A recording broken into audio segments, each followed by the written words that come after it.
जगन्नाथ रथ यात्रा की हार्दिक शुभकामनाएं। आज हमारे देश में जगन्नाथ रथ यात्रा बड़ी धूमधाम से निकाली गई, लेकिन क्या आपको पता है जगन्नाथ रथ यात्रा जब निकलती है तो मुस्लिम की मजार पर 5 मिनट के लिए क्यों रुकाई जाती है?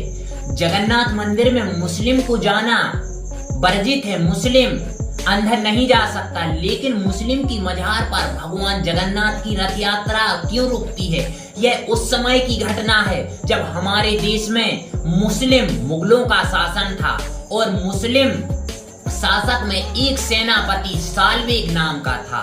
उसका पिता मुस्लिम धर्म से और माता हिंदू धर्म से थी, लेकिन साल्वेग मुगल सेना में भर्ती हो गया और मुगल सेना में एक होनहार सेनापति था, लेकिन साल्वेग की एक दिन सिर पर चोट लग गई। साल्वेग की सिर पर चोट लगी, कई हकीमों और वैद्यों ने इलाज किया, लेकिन साल्वेग की सिर का घाव दिन पे दिन बढ़ता जा रहा था, कोई इलाज नहीं और साल्वेग पीड़ा से अत्यधिक तड़पता रहता था। लेकिन जब साल्वेग की माता ने सलाह दी कि आप जगन्नाथ भगवान की भक्ति कीजिए, निश्चित है आपकी पीड़ा दूर हो जाएगी, और उसी दिन से साल्वेग ने इस्लाम धर्म को तो अपनाया ही, लेकिन भगवान जगन्नाथ की पूजा प्रारंभ कर दी और एक दिन जगन्नाथ मंदिर की जाने के लिए कोशिश की, लेकिन वहां के पंडितों ने उनके लिए रोक दिया और कह दिया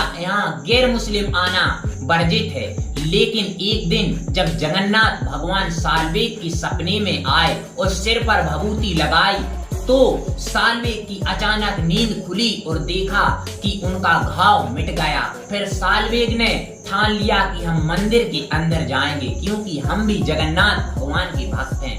लेकिन साल्वेग ने बहुत प्रयत्न किया, लेकिन पंडितों ने साल्वेग को अंदर नहीं आने दिया क्योंकि वहां मुस्लिम जाना वर्जित था।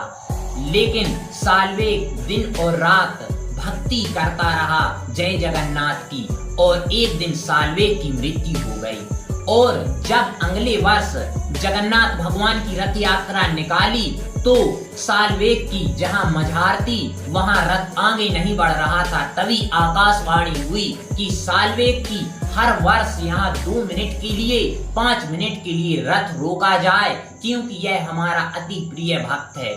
और साल्वेग की आत्मा स्वर्ग लोक के लिए उसी दिन गमन हो गई क्योंकि उसकी आत्मा भटकती थी कि हम एक बार जगन्नाथ भगवान की दर्शन जरूर करेंगे। यही भक्ति की शक्ति है, जहां भक्त नहीं पहुंच पाता तो भगवान स्वयं भक्त के दरबार पहुंच जाते हैं। जय जगन्नाथ।